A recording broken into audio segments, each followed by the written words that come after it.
net zero except for two crucial caveats. He ushered in Trump. 10% of former Obama supporters switched over to Trump. That would have been the election. And number two, David Plouffe, Obama's campaign manager, he said about a month ago, had not Klobuchar and Buttigieg dropped out within 48 hours of South Carolina, Bernie Sanders would have won the primary. Now, Plouffe is a real numbers cruncher, and he knows those numbers. The bottom line is, had it not been for Obama's calls to Buttigieg and Klobuchar, telling them to get out of the race, we would have had, instead of 4 years of Donald Trump, we would have had 4 years of President Bernie Sanders. That's a fact.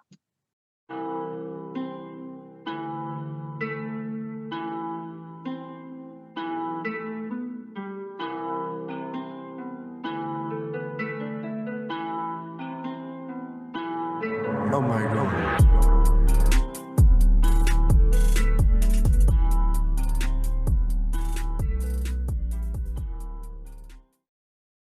Hi, everyone. Welcome to ArtiFact number 43. I am joined by Norman Finkelstein. He is the author of works such as The Holocaust Industry, my personal favorite, Beyond Chutzpah, which just dissects the Israel-Palestine conflict, specifically through the lens of some of Alan Dershowitz's writing. And most recently, he wrote this book, I'll Burn That Bridge When I Get to It. And it focuses on less on policy, less perhaps on some of the stuff that Finkelstein is known for, and more on kind of like wider cultural questions, political correctness, wokeness, as it's now known, the Obama presidency, scholars, well, I guess in air quotes, scholars such as Robin DiAngelo, Ta-Nehisi Coates, Ibram X. Kendi, and we're going to be talking about all of this. And in fact, it's going to be such a broad show. I'm probably going to split into two shows. The first show is going to be on Obama's autobiography or memoir, his presidential memoir, A Promised Land. I read it over the last couple of weeks. It's over 700 pages, which I think is critical for the discussion, given just kind of how all around empty it is. And the second show is going to be focusing on Ibram Kendi and Robin DiAngelo. So I guess before I say more, let me just hand this over to Norman Finkelstein and just ask you to introduce perhaps the memoir and your overall take on what you read and how you discussed it within your own text.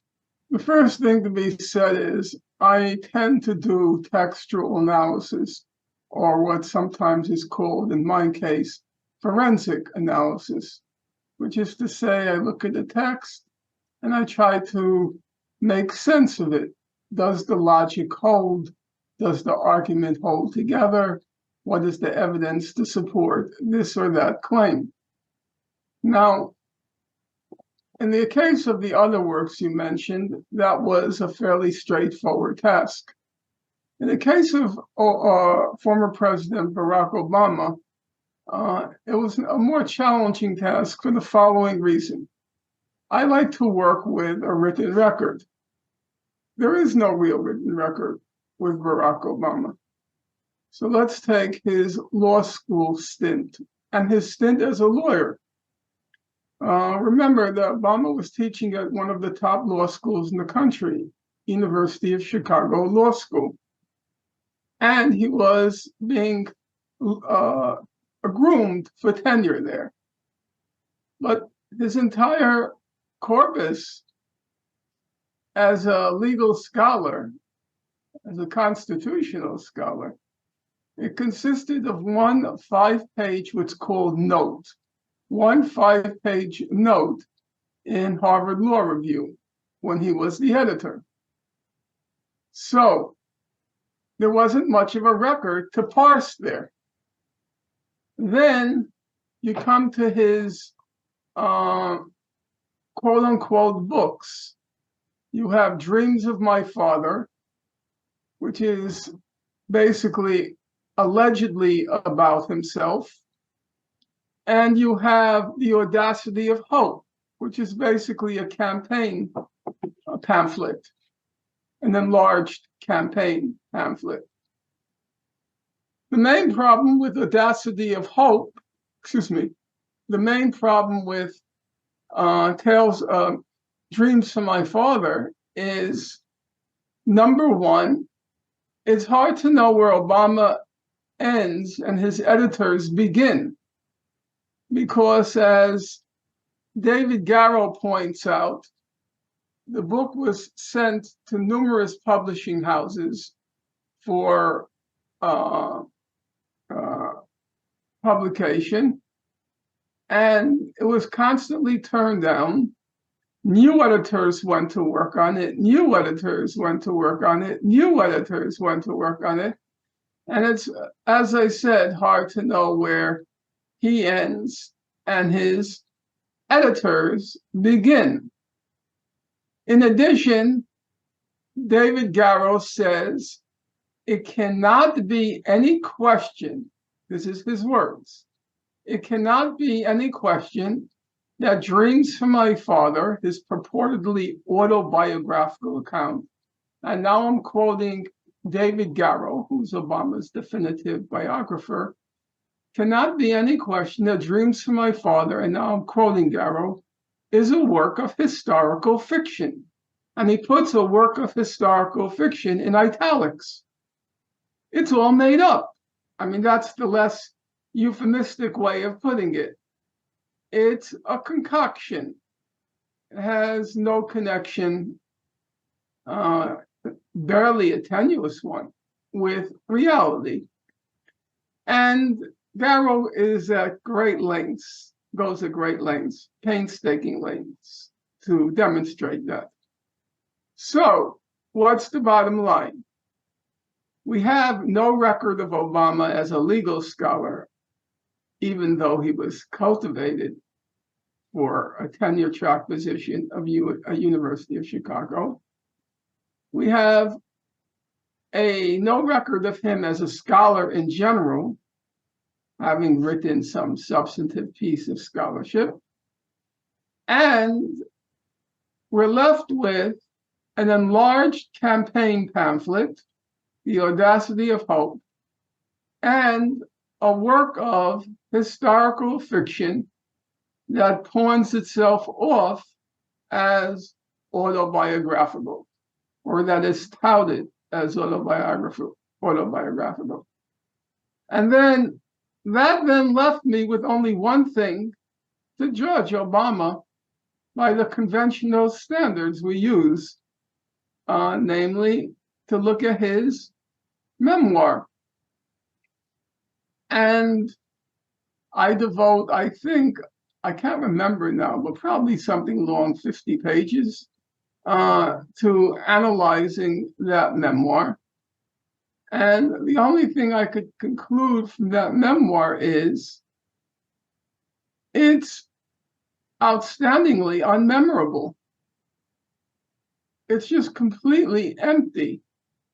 It fluctuates between these saccharine accounts of him, Michelle, and his two daughters, and this obscure policy wonk, these obscure policy wonk passages, which I find it very implausible that he himself wrote. They're highly technical, and they are not accessible to a lay person in the way that, and I juxtapose him with Jimmy Carter and Bill Clinton. Carter and Clinton both had to wrestle with very significant economic issues. And one thing that's very striking when you read their memoirs is they make it remarkably non-technical, accessible to a layperson, accessible to a generalist, because I think they knew what they were talking about. They weren't trying to hide behind policy wonk gobbledygook. Clinton and Carter were both exceptionally intelligent individuals, remarkably so. each in his or her own way. Clinton, a terrifying, a preternatural grasp of public policy, a voracious reader, and a very broad reader. He's picking up books on everything. Carter, his mastery of detail, preternatural. Carter was an extremely impressive guy. And it comes through. None of that comes through in Obama's memoir, which is why I say it's a remarkably unmemorable memoir. And I mean, this was exactly my feeling reading it, simply because, I mean, first of all, I am a pretty slow reader, and 700 pages is a lot for me, especially if there's such a slog. I think the most disappointing thing of all is in the fact that, I mean, just to, I guess do a contrast with Jimmy Carter, Obama at this point is what, right? He has a net worth somewhere in the deca millions, right? He could do whatever he wants at this point. He could go out there, and if he has all these strong core beliefs that, remember, like during this presidency, a lot of the talking points at the time was, well, he really wants to do X, Y, and Z. He really has such substantial beliefs about this and that. And he could theoretically right now go out and share these beliefs, right? He could do what he feels really right, because no one is going to come after him. No one's going to punish him. As he famously quipped, I think it was to Boehner or whoever, I have no more campaigns to run. If that is in fact the case, you should be able to say exactly what you feel. Now, to contrast that with Jimmy Carter, he did a lot of work like related to Israel, Palestine, and granted, some of his opinions on are a little bit milquetoast, but regardless, he puts his neck on the line, right? He still gets criticized for that, for this kind of commentary. And Obama, like, after 700 pages, it's just kind of fascinating how, if you paid even a little bit of attention to the presidency at the time and you were reading news articles or whatever, just in a very superficial way, you're not going to get any more insight into Obama and the presidency and his policies and anything really, compared to just seeing the presidency unfold before you. And another fascinating thing is it only covers the first 2.5 years of his presidency. So we could potentially have another 1,400 pages of this stuff. And based on the first 700, I mean, who would want to read it other than true believers? There's also parts that I find fascinating for different reasons. So, for example, you would think that he would have a lot to say about Joe Biden. Joe Biden figures almost in no way in this memoir. And if you were to sort of like read between the lines, both in text as well as like some of the comments that were coming out about their relationship over the last few years, it really seems like Joe Biden had to like bear the brunt of, of just a lot of like criticism of like, Joe Biden didn't go to the right schools, right? Joe Biden didn't have the right kind of upbringing. Joe Biden, looks and talks a certain way. He's not, polished like Obama. There might have been, just a ton of resentment between the two that don't really kind of like naturally are allowed to play out in this book. Now, you mentioned the name.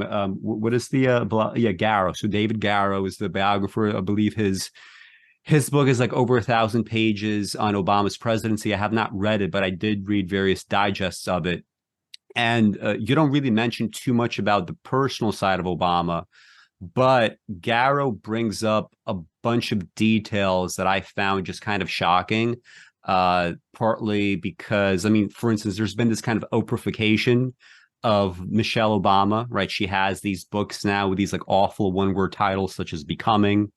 And she's presented as like, this like perfect wife, right? They have this like wonderful relationship compared to like something like Trump and Melania. And yet, Garrow brings up details like back when Obama was struggling financially, she would be out there just totally publicly humiliating him right in front of his friends, in front of colleagues before he was rich and famous. And there's also details about how he tried to, let's just say, like blacken himself, right? He was dating an Asian / white woman, and he decided, I can't do this if I'm going to be in politics. I need to date a black woman. So can you talk about some of these details that maybe didn't even quite get into your book that you found just kind of like telling in different ways, revealing in Garrow's text? Like what details from that text stand in your mind outside of what you printed in this book? Well, David Garrow's book is, I have to say, a most unusual book. It's 1,200 pages, and then there are 300 pages of double column, 300 pages of double column and notes. So it's a real historian's tour de force. Now, the thing about David Garrow's memoir, for better and for worse, I would say, is he doesn't believe in suppressing any evidence in the service of a thesis. There is no real thesis.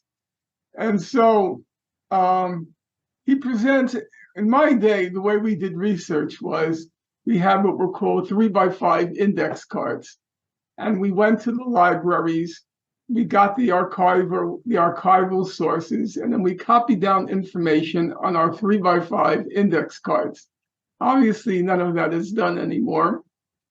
But the impression one gets from reading Garrow's book is that he used every single 3x5 index card that he had accumulated over some 10 years of research. And so what you have is basically the raw material for making your own judgments. He will give you everything he found, and then you decide where the truth is. In other words, as I said a moment ago, it's not a thesis-driven book.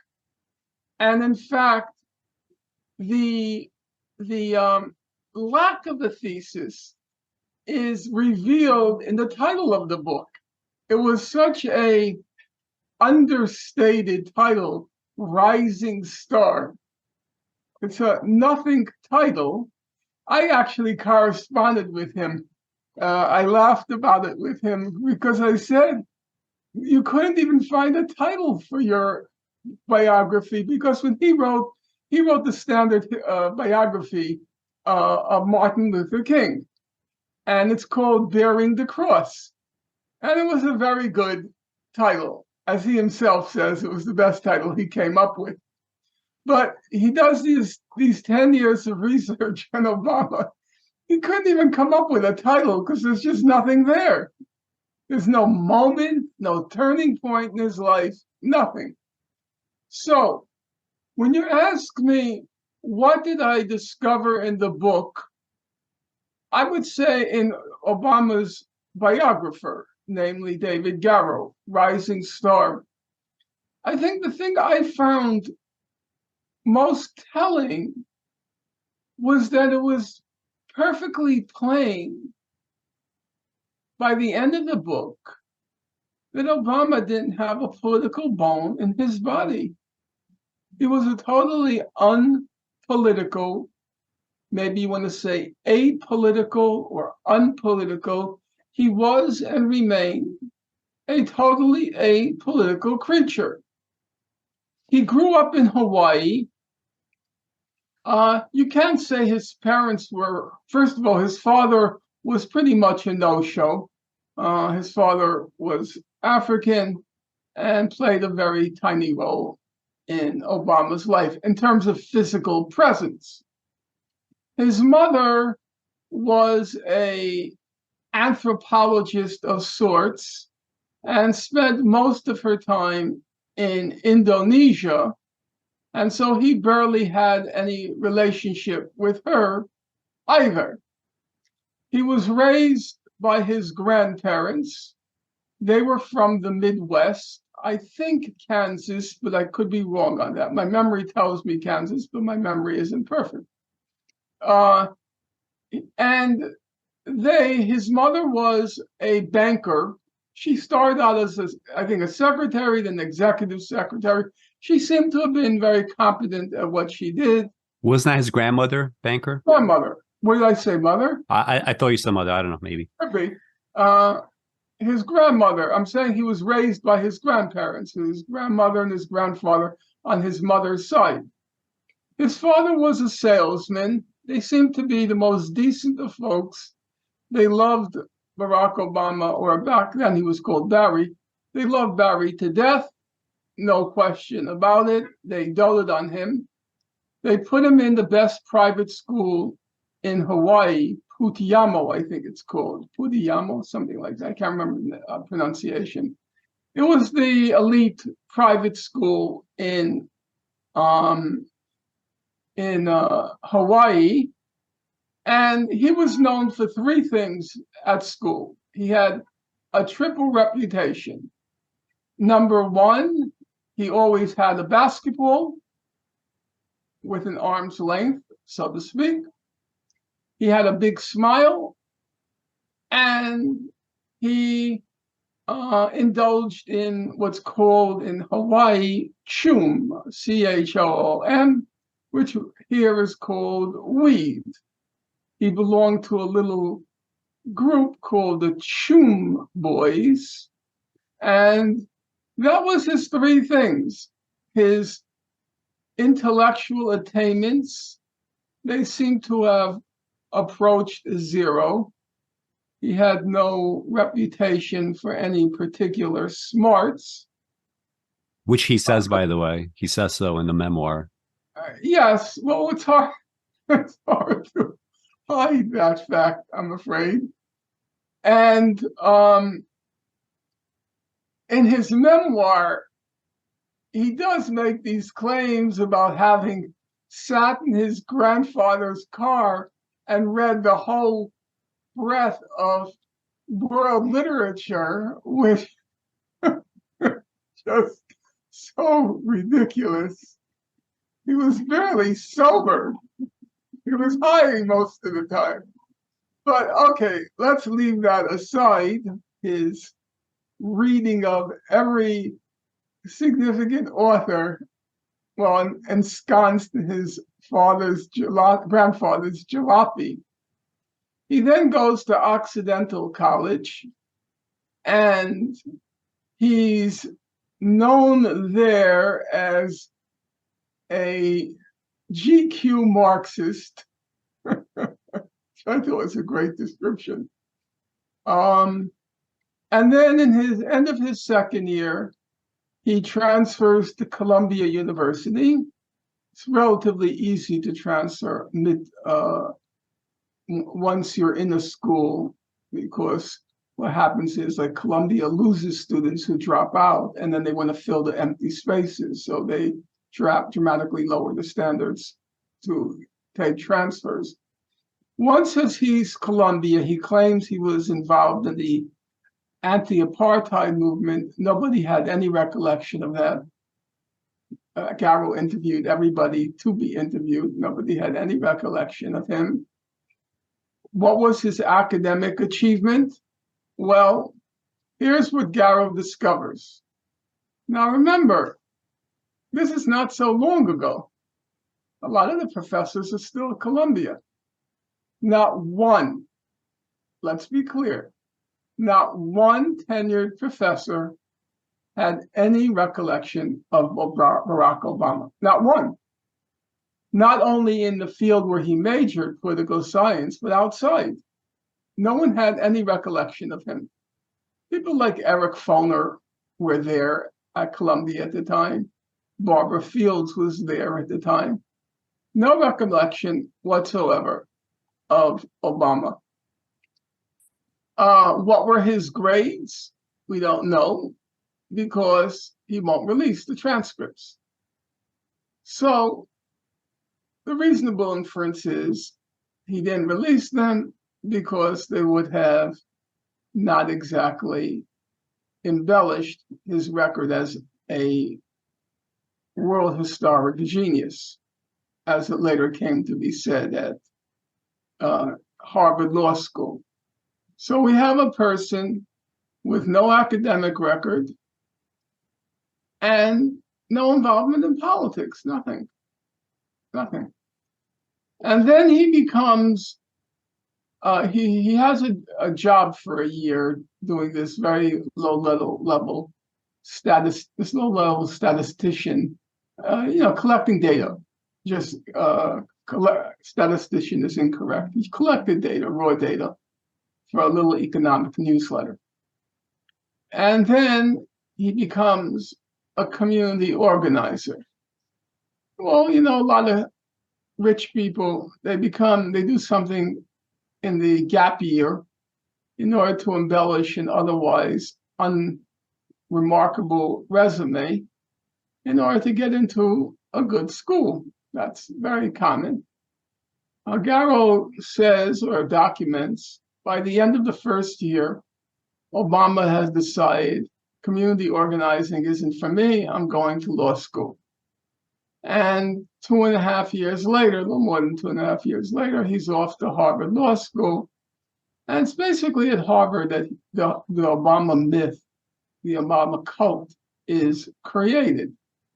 And what seemed to have happened is, the thing about Obama, probably his most salient personal characteristic is not that he was Black or half Black, but that he was half white.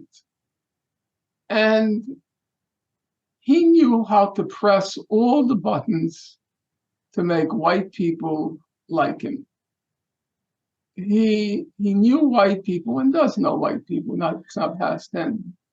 He knows white people like the back of his hand because he was raised by white people. He never really had any African American friends. He had 2 close Pakistani friends. His personal relationships were all with white women. So he knew white people like the back of his hand. And at Harvard, he discovered you can work out a kind of quid pro quo relationship. You scratch my back, I scratch yours. Each decide they can use the other in quite insignificant ways. Obama, these white liberals like Lawrence Tribe, Martha Minow, I forgot that guy's name. He drove me crazy. The one who used remarks by Obama in his class, Flug, F-L-U-G. These were all typical white liberals who praised to high heaven Obama, and Obama in turn, they got to show how liberal they were, how woke they were, how hip they were, because Obama cultivated this image of the hip Black person with the torn leather jacket, the community organizer, the transgressive cigarette hanging from his mouth. It was all theater. He was a privileged brat from Hawaii who suddenly became this hip Black person, community organizer, torn leather jacket, and they ate it up at Harvard. Every student that was interviewed by Garrow interviewed a large number of his co-students in Harvard Law School. He's so cool. He was so cool. He was so hip. He was so cool. That's what they all say. Nobody comments on his intelligence, just that he was cool. So Obama cultivated them because they can get him in high places. And they cultivated him because they got to display how cool and hip they were. It was like in my generation, when you wanted to show you're a white liberal, when you wanted to show how hip and cool you were, you went to jazz clubs. Every hip white person, I love jazz. I love jazz. And Obama became the new touchstone, the new litmus test of white hipness. You love Obama. So it was an act. It was a performance. There was no substance. There was no politics. You know, when you're serious about politics, take Chuck Schumer, okay? Chuck Schumer is from my neighborhood, the current Senate Majority Leader. So Chuck Schumer decides he's going to go into politics. Now, he's a very smart guy. He was valedictorian in my high school, and he got, at that generation, he was probably one of only 2 or 3 people in the whole country who got a perfect score on the SAT. It's changed now. You know, the SAT has been significantly dumbed down. But in my generation, maybe 2 or 3 people in the whole country, and Chuck Schumer was one of them. He went to Harvard, and he went to Harvard Law School. He was originally going to be a doctor. He switched. What's my point? I still remember in my mind's eye, believe it or not, I still remember in my mind's eye when Chuck Schumer was campaigning on Kings Highway in Brooklyn for congressman. When you're serious about politics, you start at the lowest level and you gradually rise, learning all the ropes, understanding how politics in Washington, a very arcane Byzantine setup, how it works. And then you make the connections, obviously. You join the committees, you start networking. It's a complicated process to become president of the United, or in his case, Senate Majority Leader. You take somebody like Clinton. Believe it or not, while Clinton was still in college, he was already on the staff of the Senate Foreign Relations Committee in 1972. You hear me? 1972. Slowly learning the ropes. You take somebody like Cheney and Rumsfeld. Now, you may not have heard of Cheney and Rumsfeld before they were in the Bush administration, but Cheney and Rumsfeld went as far back as the Nixon and Gerald Ford administrations, which is to say 25 years before they get their positions of vice president and secretary of defense, respectively. That's when you're serious about politics. What did Obama do? He was a state senator for 7 years. It was a part-time job because you just were in the state senate for like 2 or 3 days a week. And then you came back home because it was not serious. It's Illinois state senate, totally corrupt. And then he was a senator for 1 year before he decided to become president. He had no experience. He had no idea how Washington worked.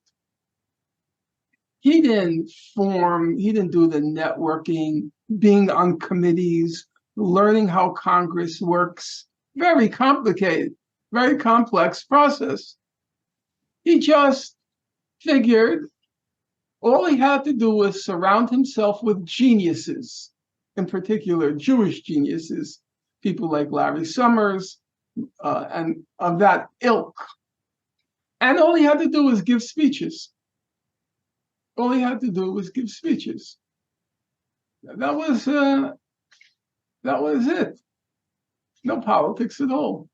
That's a lot of surprising overlap with, a figure like Trump, obviously somebody that's also not in politics. And yet, he taps into something else.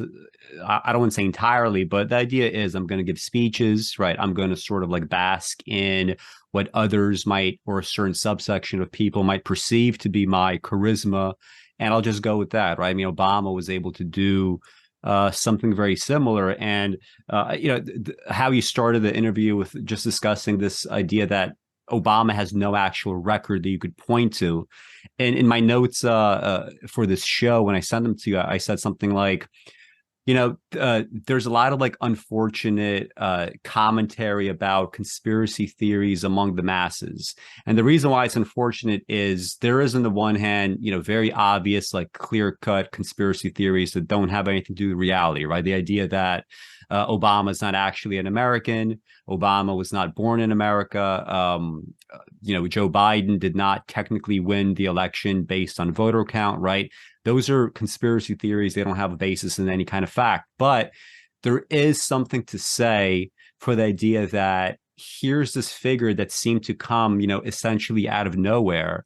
And yet he seemed to also be just perfectly cast for that specific moment, right? The country was ready enough to elect a black president or a half black president, however you want to term it. It was not a liability. It was obviously a plus in many respects. It was a plus, at least in the sense of energizing, whatever his base was. And yet he did seem to come out of nowhere, and he was perfectly cast, right? Trump as a kind of, phantom antithesis, right? He's not really antithesis. There is that kind of overlap. It's also kind of similar, right? Isn't it just kind of isn't it an interesting coincidence that a lifelong corrupt businessman who has not shown any real competence in pretty much anything in life happens to fail all the way up to the highest office, not just in America, but on the planet, right? What America does, what American presidents do, has real world consequences all around the world in a very kind of extreme way. So, and that's the thing, like when you look at the discussion surrounding Obama, it tends to be, either worshipful or that conspiratorial bent, right? He's not American, blah, blah, blah. And what you miss is the fact that there is like structurally something going on, right? It's not as if that he was groomed by some sort of dark, nefarious force on the outside for the presidency. He's somebody that saw what he was able to accomplish. He was like, maybe I could do this, maybe I could try, and he did it, right? Based really kind of like on nothing. I think in your book you mentioned something like, you quote somebody who says his left center politics were hiding in plain sight, right? Because when you say he pulled off a neat trick, that refers to a comment in his memoir where he basically says, by presenting myself essentially as a blank slate, anybody that had any beliefs whatsoever, whether they were centrists, whether they were really kind of like extreme left wingers, whether they were, Green Party activists, the Green Party, right, during 2008 won almost no votes at all, right? Like Green voters, that would be people like me. That was the first election that I was able to vote in. That's when I had my citizenship. I did not really have a desire to vote Green, simply because I was like, well, Obama seems to, fulfill some of these requirements, and anything that you would, want Obama to be, he was able to be that. And, a lot of the conspiracy theory talk just kind of suppresses structurally what in our planet right now, what in America right now, what like characteristics in America allow this to transpire? What characteristics allow Trump to transpire, right? Biden to transpire. I remember in 2020, I was arguing on the phone during the debates with Biden and Trump with like a hardcore Democrat who was like, you got to vote for Biden, you got to vote Biden. And I was like, forget about what you think about these two candidates. Isn't it insane that we have these two people that are going to be 80 years old soon, and are just lifelong either corrupt businessmen or just like totally incompetent, totally evil. And yet they're saying democratically, these are your two options. Don't you dare think there's anything out there. Structurally, there's something going on that allows an Obama to come to prominence, a Trump, a Biden, right? There's something happening here. Well, the key fact about Obama is that he emerged after the disastrous Bush presidency. So there was the catastrophe of the Iraq War, and that was doubled by the catastrophe of the 2008 meltdown. And so the country was poised for a radical break with the past. And what could be a more radical break with the past than electing a Black man as president? So Obama and his handlers, basically David Axelrod and David Plouffe, they turned the election into a morality tale. They stayed away from any issues because there was nothing to distinguish him on any issues from Hillary Clinton. There was nothing. You have to struggle when you read through the literature to find anything that distinguished the two of them. So issues was not going to win for Obama. He had to play the race card. And they turned the election, he and they both, they turned the election into a morality tale. And the morality tale was, there's obviously nothing egregiously wrong with Obama. He's a family man. He has a winning smile. He went to Harvard. There's nothing egregiously wrong with him. Therefore, if you don't vote for him, you must be a racist. That could be the only plausible explanation. And if you let your better angels guide you, you, of course, will vote for him because he's a nice guy. And the only thing that would deter you was the fact that he's Black. That was how the whole election was cast. And therefore, elections are normally referenda on the candidates. This election turned into a referendum on the electorate. It was not whether he was qualified to be president, it was whether you were or weren't a racist. And so, as Obama says in the book, he was the ultimate Rorschach test in his memoir. He was the ultimate Rorschach test. You saw what you wanted to see in him. I found the funniest remark in everything I read in the subject, the one by David Plouffe, his campaign manager. Axelrod was his campaign strategist. Plouffe says, I quote it in a footnote in my book, he says, remarkably, Obama's race played no role whatsoever in the primary.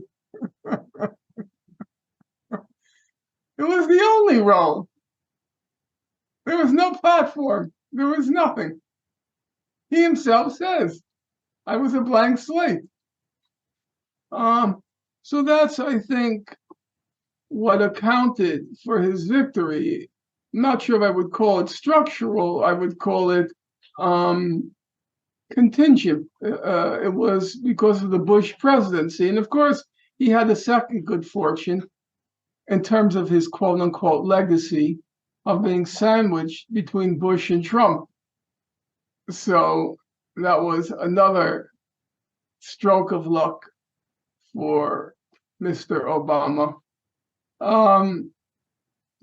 Otherwise, I think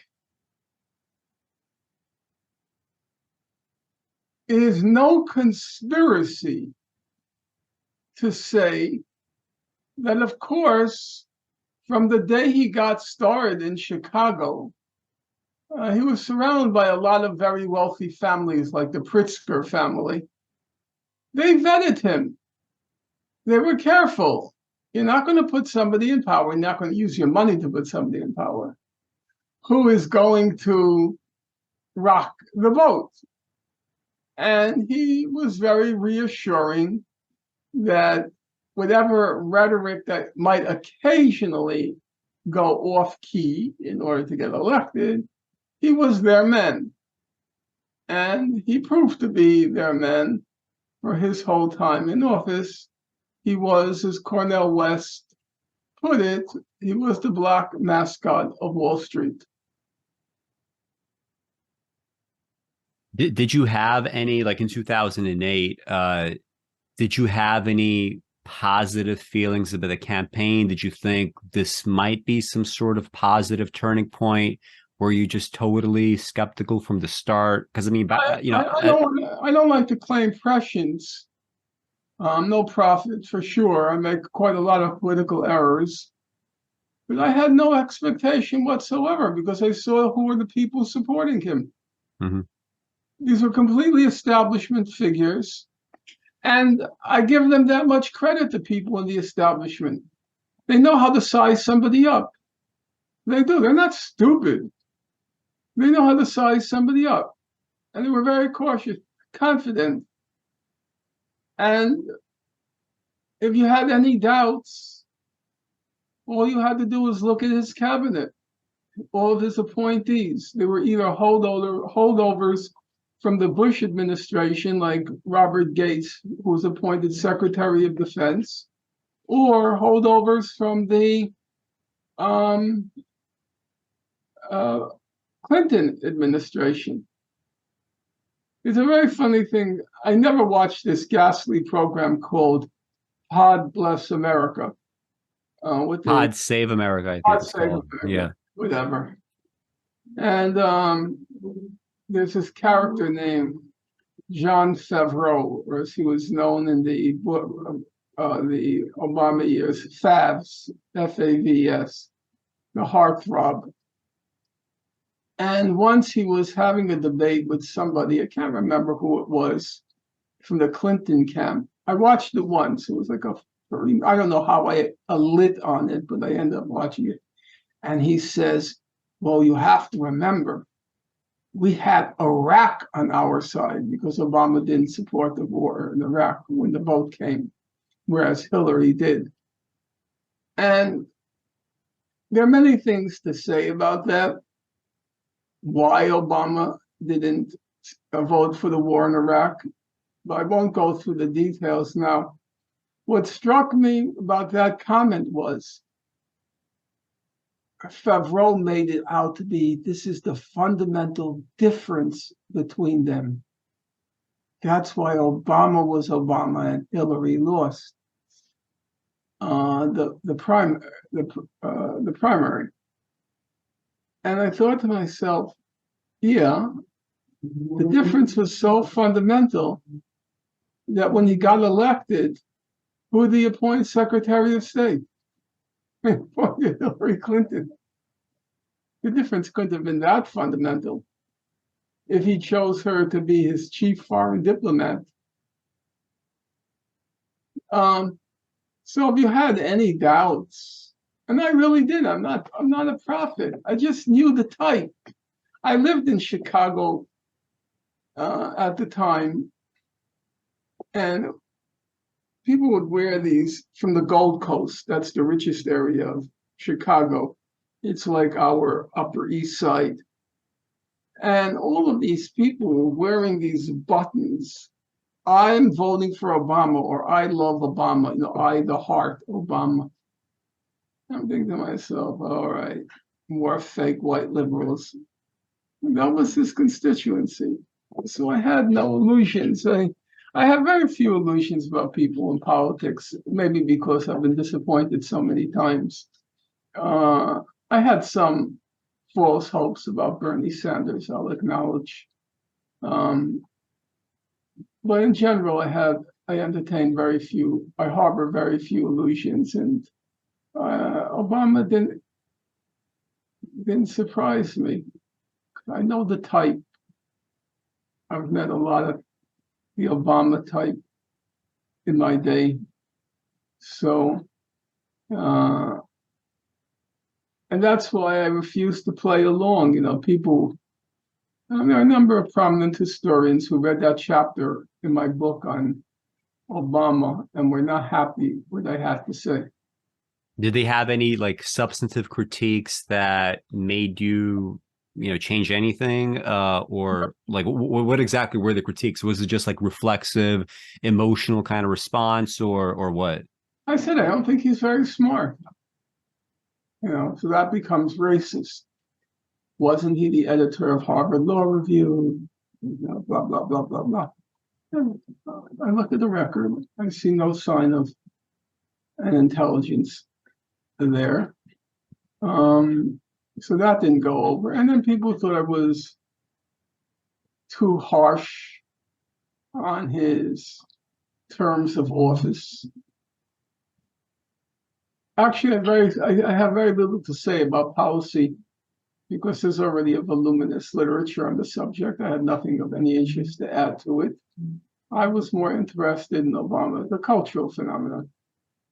And I mean, speaking of that, there's a quote in your book that in my notes, I expressed why I disagree with it, but basically on page 266, you have this idea that the reason why Obama was sort of proffered by the white liberal establishment was that there's some sort of like racist feeling about if we get like a truly wonderfully smart black man, right, we're going to feel inferior. So we're going to put this guy as a kind of stand-in. The liberal racist parked at Martha's Vineyard reflexively set the bar so low for black people that Obama could wow them just by correctly ordering subject and predicate and tossing in an adjective or adverb. Make no mistake about it.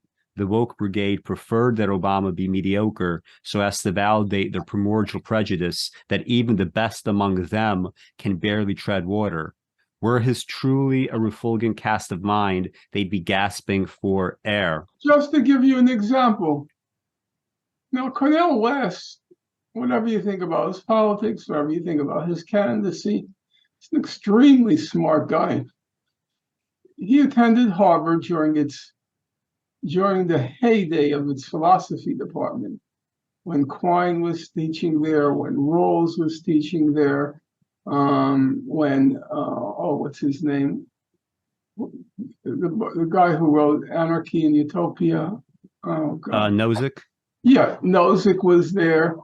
He attended Harvard. He didn't choose an easy major. He majored in philosophy. He graduated in 3 years. That's no small achievement.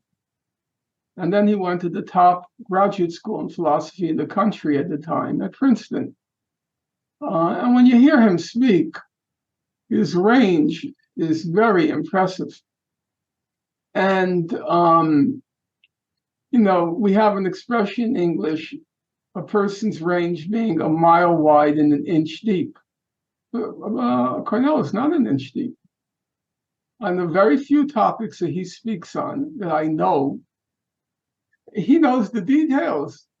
He does know the details. His range is spectacular, and he knows the details. I mean, sometimes I'm just blown away. And those white liberals, they did not like Cornel. No, they did not. The other day, you might know, Cornel wrote something pretty tough on Ukraine.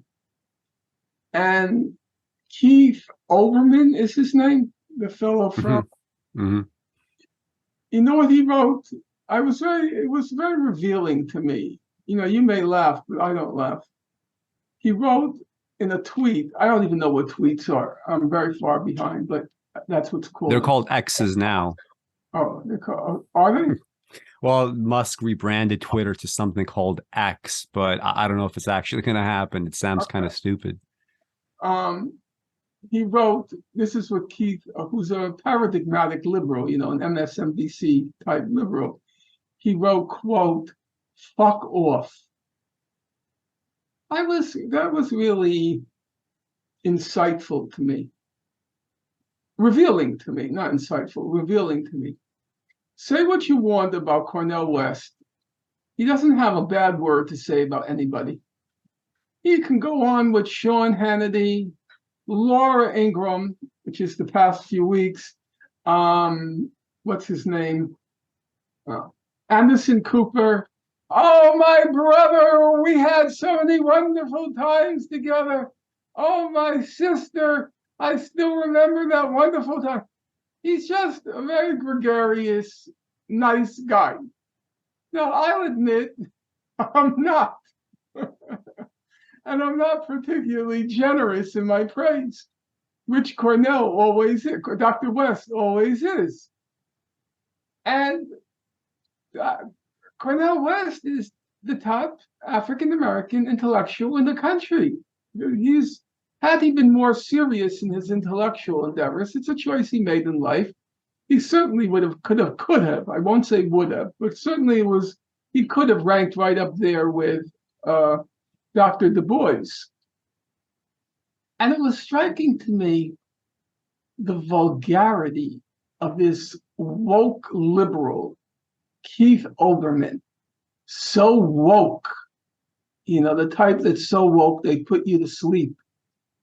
And he says, fuck off to Cornel West.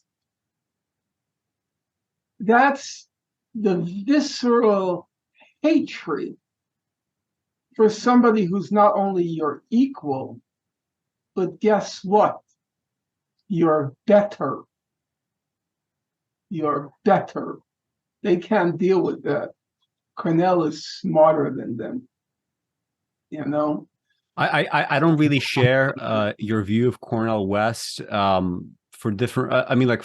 First of all, the idea that he's the top African American intellectual in America. Just by your own definition, he has to have written things for that to be the case, right? You can't just be an intellectual because you go on talk shows, or that you have correct opinions or this and that. I recently, in the last couple of weeks, reread Race Matters. I first read it when I was a teenager, and I remember at the time it was around the same period that I read, authors like George Jackson, a lot of Black Panther writing, Du Bois. And I remember coming upon Cornel West because he was also, being bandied at the time as the top intellectual. And I couldn't remember anything about the book 2 weeks after I finished it. And I reread it in the last couple of weeks. And it's not good writing. I will say that he's probably gotten worse as a writer over time because he's much more he's much more performative these days. When you look at the first preface versus the 2001 preface versus the 2017 introduction that he wrote, some of that is getting worse. But I think to be the top intellectual, he would have had to have some sort of output. And I think I do find it kind of suspicious that all these people like Tucker Carlson or Ingram, why are they bringing him on specifically? Is it simply because he's willing to go on, or is it simply because does he not push back enough? I mean, I don't really watch his appearances on these shows, but why him? Why do they care so much to bring him on? Obvious. They're very well. I don't want to evade any questions that you raised because that's cowardly, and I don't want to be cowardly. I was very careful with what I said. I said he probably could have been another Du Bois. He had the training. He worked hard. His range is dazzling, in my opinion. I've listened to a lot of him. And the depth, it's not just range, it's also the depth, is very impressive. However, I said he made his choice, and his choice was not to be a conventional, rigorous, exacting scholar. That was a choice that he made with his life. Now, I still believe, I'm pretty conventional about these sorts of things. He has a very impressive academic pedigree, and from everything I can discern, there's a real intelligence there. Did he do what a conventional scholar would have done with that intelligence? No, the answer is no. And he's very honest about that. He said, that's not what I decided to do with my life. So I think both things could be true. He had the potential.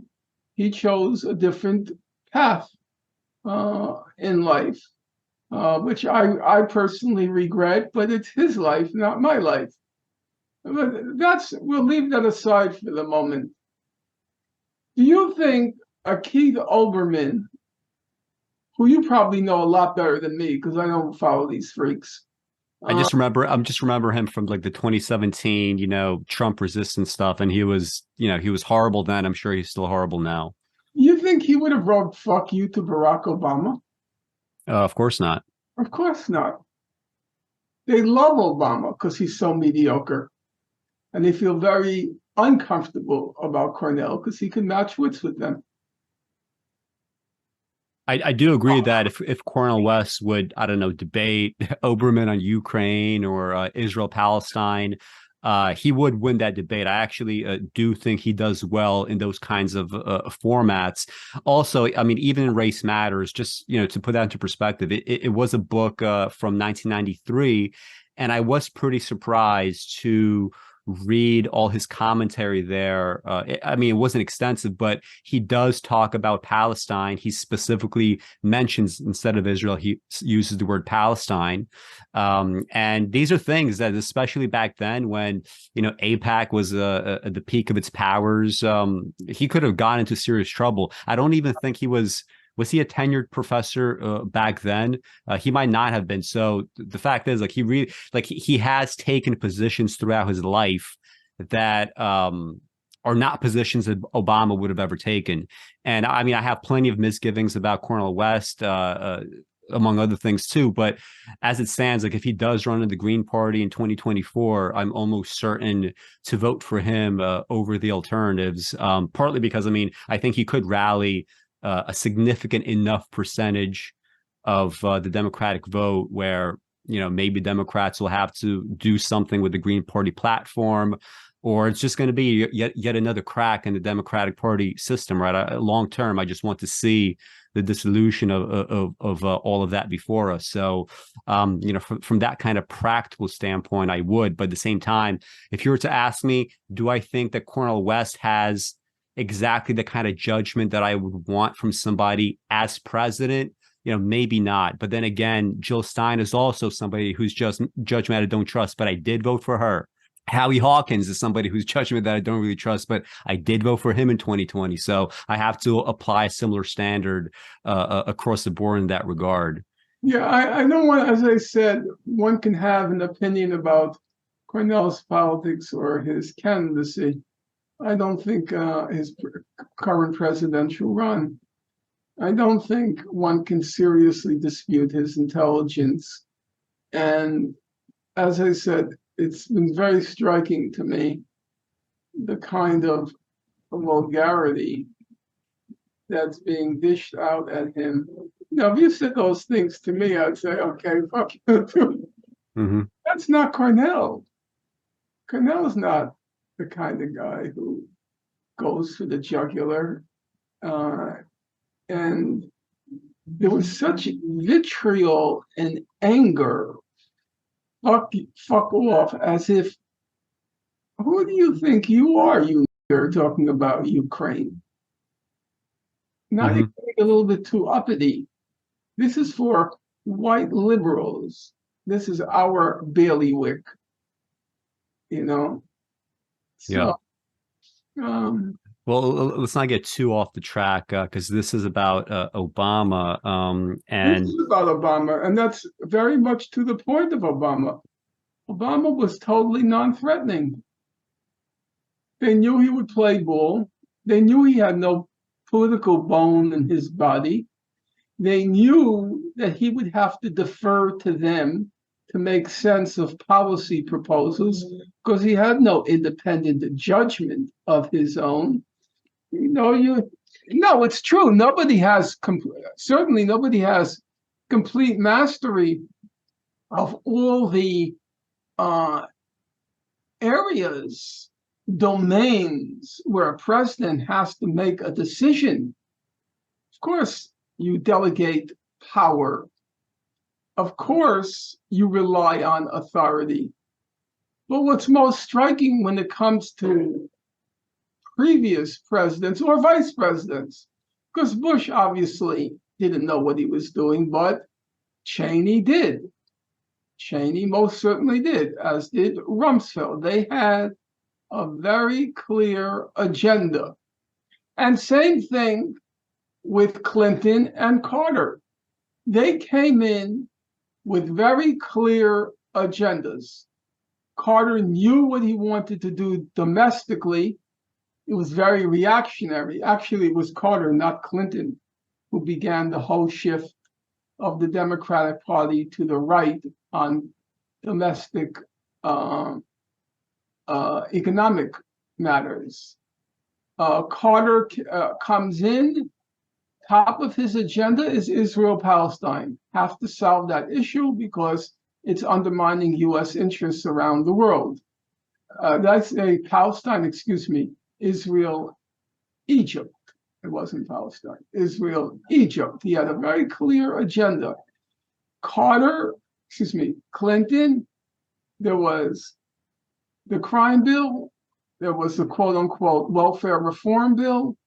He had a very clear idea of what he wanted to do domestically. They had experience. They loved politics. They had, I wouldn't call it a vision. No, they didn't have a vision. They had a distinct political agenda. They knew what they wanted to get done. Obama had no agenda. He had the Obamacare, what's the technical name for it? Affordable Care Act, yeah. Yeah, but that's not because he had any commitment to it. He knew that every president had to have one signature piece of legislation that they would be identified with. And he randomly chose the healthcare as his signature piece of legislation. And so nowadays, he was in office for 8 years. And if you say, what did he accomplish?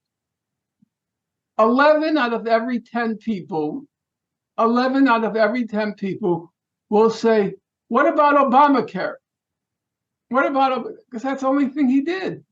That's the only thing anyone remembers. It wasn't because of a political agenda, as if he gave a darn about people on or off medical coverage. He knew that he needed that signature piece of legislation. The one thing Obama cared about, which was actually not a bad thing, by the way, the one thing Obama cared about when he was in office was his legacy, how he would be perceived. Will he be seen as a Lincoln? So, given that being the case, he was ultra cautious. So that's why when it was alleged that Syria had crossed the red line and used chemical weapons or gas, I can't even remember now, it was gas or chemical weapons, I can't remember which now. Obama, even though he had drawn a red line, as he said at the time, a line in the sand on the use of chemical weapons, he did not retaliate in a way as to admire the US in the war, because he was afraid it would blacken his legacy like Iraq did to Bush. So, yes, it's to the better that he was cautious, but no, not because he had any political commitment or conviction, but because he cared about, he's a theater, he's an actor. He cared about his legacy, how he would be remembered. That was his only consideration. If there were any doubt about it, you have to remember the presidents who actually had many political bones in their body, they never stopped being political when their elections were over, when their term of office was over. Clinton had an opinion on everything, and he was looking forward to serving in the White House for a third term under Hillary Clinton. He loved politics. He makes that very clear. He loved the political game. Carter, as you recall, he ended up as a kind of unofficial global diplomat trying to resolve various political crises as they arose. He then was very much a grassroots election monitor. He was all around the world monitoring elections as they unfolded. And of course, he was involved in 1,000 other things, the Habitat for Humanity and so forth. Bush, what did Bush do? Bush got on his motorcycle and he drove into the sunset. That's what he rode into the sunset. However, the real political figures in the Bush administration, Cheney and Rumsfeld, Cheney, you could not shut up. He could have 1, 2, 3, and 4, which he did, heart attacks. That did not stop him because his whole body was suffused by politics. He was like my mother. My mother had a terrible cancer, consumed her whole face, lost her vision. Her face was all blood and boils. But I swear to you that the last day of her life, she was saying to me, "Tell me what's going on in the news." She had to know. And that's a political person. You have to know. It's in your bones. What did Obama do? Hung out with Beyonce, has a 60th birthday bash where he invites everybody from Hollywood, even exes David Axelrod from the guest list, because it was a choice between Axelrod, who actually engineered his election, and another Hollywood celebrity. He had to have the Hollywood celebrity. That's his character. He collects a lot of money giving vapid speeches, which he probably doesn't even read until the words show up in his teleprompter. He's totally apolitical, and people hate it when I say that because they love the image, the Lincoln-esque profile. It's all fake, fake, fake, fake. Well, I mean, just to finish up quickly on Obama, another aspect about the memoir that I found fascinating is how he kept shielding Hillary Clinton over and over and over again. And this is a memoir that came out in 2020, right? She's not a political force any longer. It doesn't matter. And I guess, we've already kind of essentially answered the question, why would Obama do such a thing, despite the fact that he has no actual punishment waiting for him if he throws Hillary under the bus?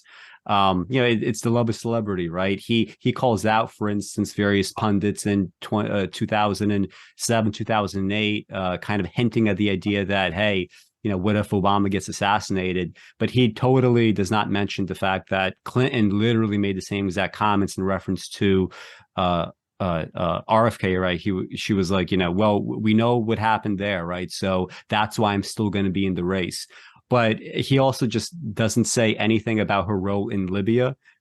His instinct was, let's not do a Libya intervention. Biden's instinct was, let's not do a Libya intervention. For whatever reason, he deferred to Clinton's judgment.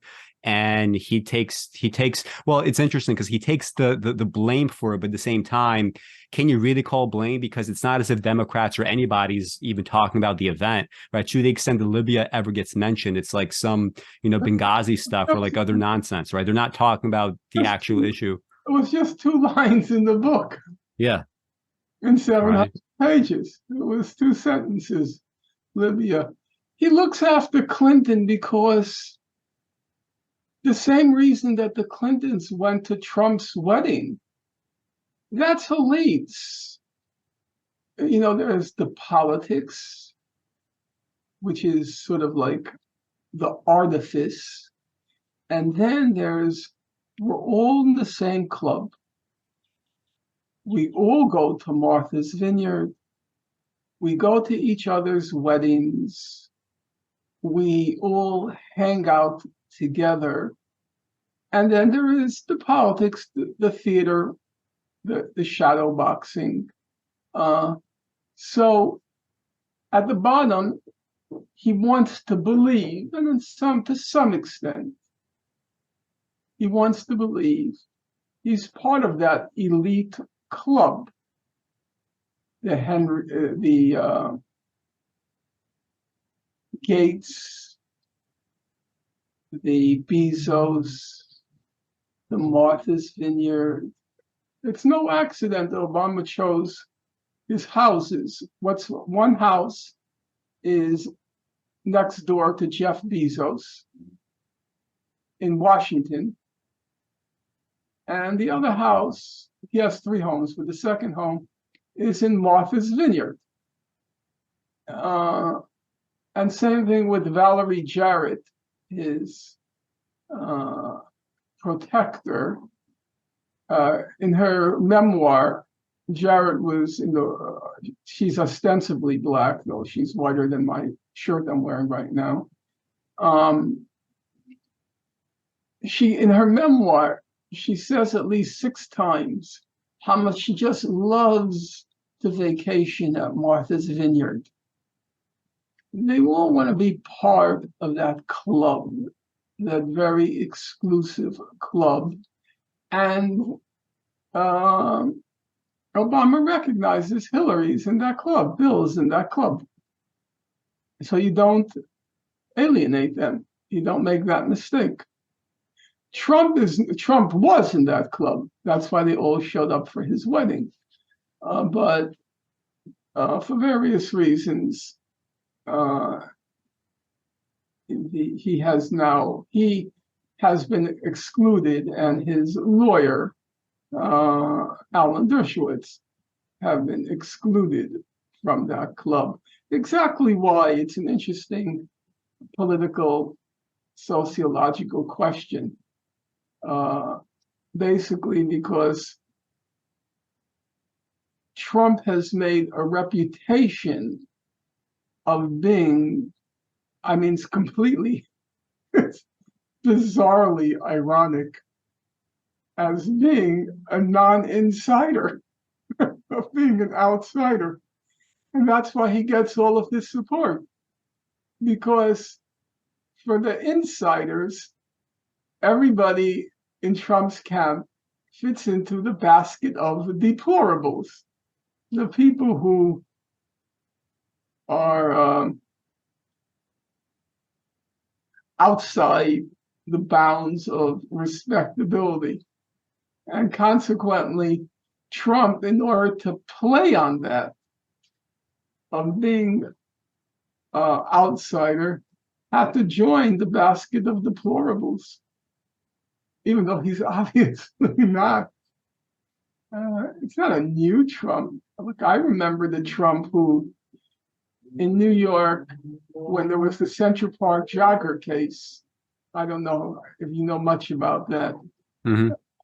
The African Americans who were accused of beating and raping a jogger who was from an Upper East Side investment house. And they were accused of what was called, the term the media coined was wilding, W-I-L-D-I-N-G. Oh, I know that phrase from high school. You wildin'. We dropped the D in New York City. Right. So why do I bring it up? Because when that incident happened, Donald Trump took out full-page ads, in the 4 major New York newspapers, the Times, the Post, the Daily News, and I think the Telegram, if my memory is right. He took out full-page ads in which he said, he called for the death penalty of these animals, okay?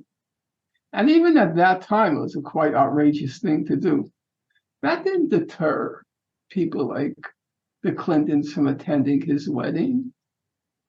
That was, but Trump is one of us. One of us. Yeah, I remember like when the whole Stormy Daniels thing came out in 2017, 2018. One of the things that annoyed me the most about it was, well, first of all, if you ask like a random person off the street, they might have this kind of misapprehension that she was accusing him of raping her or it was some kind of sexual assault. But in her own phrasing, she was like, "Oh yeah, this was like 2006, and we met up in this golf tournament, and he started flirting with me, and I kind of thought like, okay, I'm kind of interested. This seems kind of hot, and we went to his hotel room and we had consensual sex." And the fact that she became this kind of like, celebrity figure after the fact, and it's like, think about it. You found this guy hot. Like you knew that he was a total, not only just physically, like if you saw photos of him during that tournament, he just looks absolutely atrocious. But beyond just the physical repugnance, of him, you thought with his like lifelong, with the Central Park Five and everything else, and all the discrimination suits, everything, and always settling out of court, out of court, out of court, because he's always losing, because he's always guilty of what he's accused of. You thought he was hot, and you had sex with him based on this fact because you want to get something out of him, and now you're supposed to be some sort of Me Too hero. It's just stupid, right? But it's true. Like everybody's just in this, it's a celebrity, a treadmill, right? And that kind of answers essentially that question that I have about Obama. Why don't you actually say something worthwhile now when you don't have a gag in you? And the answer is, well, he does have a gag. It's not a political gag, but the gag is one of celebrity, right? That's the gag. Well, the gag is twofold. He wants to believe, and to a large extent he is at this point. He's an insider. So you don't bite the hand that feeds you. And secondly, because he has no strong beliefs on the subject. He has no strong convictions about anything at all. And that was the funniest thing, and I guess we'll end it at that. Garrow's tome on Obama, and the very last page, you wade through this mammoth tome. I'll just hold it sideways.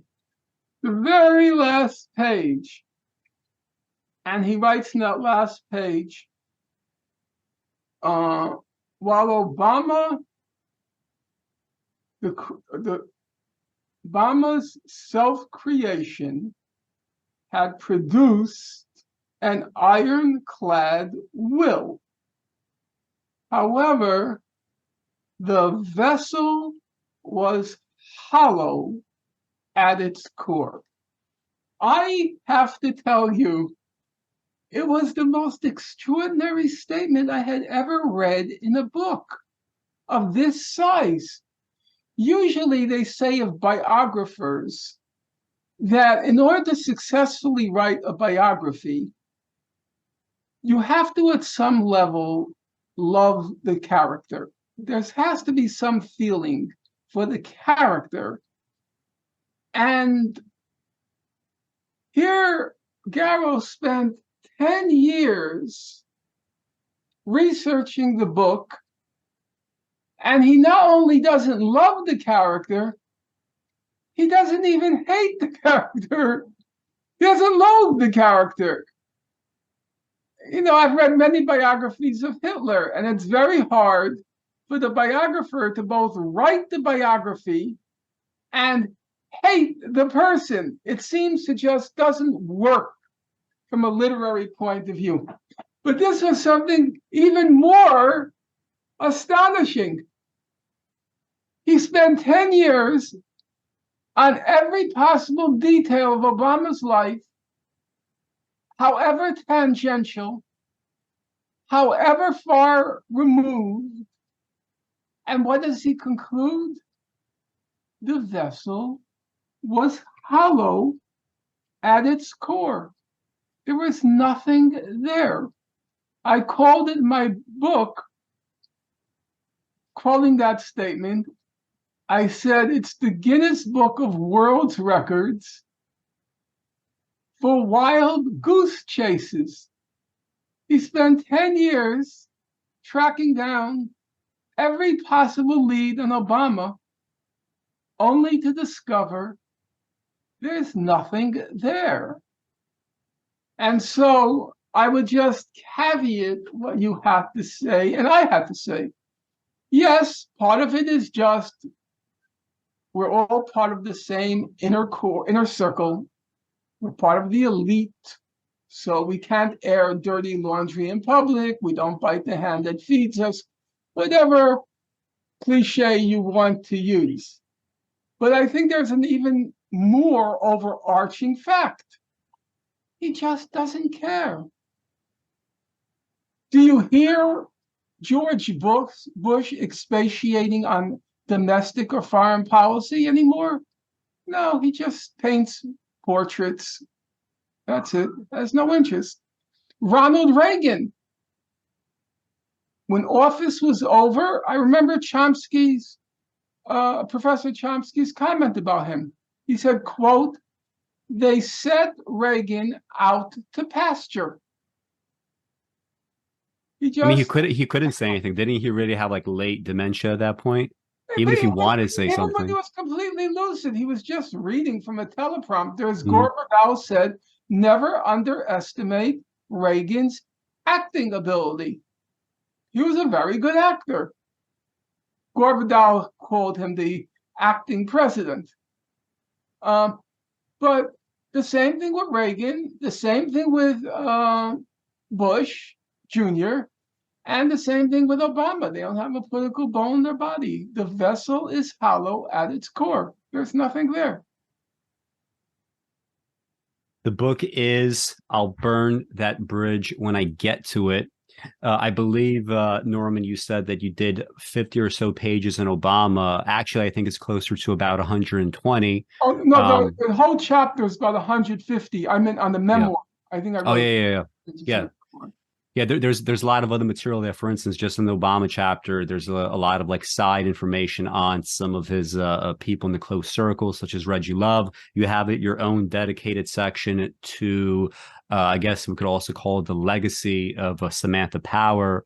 And you do that actually throughout the book, right? There's not only the specific thing that you tackle, but lots and lots of sideshows to them, and they're worth pursuing. They're worth reading. It is a hefty book. I actually, I've had this book now for a while, but it took a while to actually get to doing the show, since I want to actually read the book in question, and I want to read the other books in question, right, before I have my own opinions on it.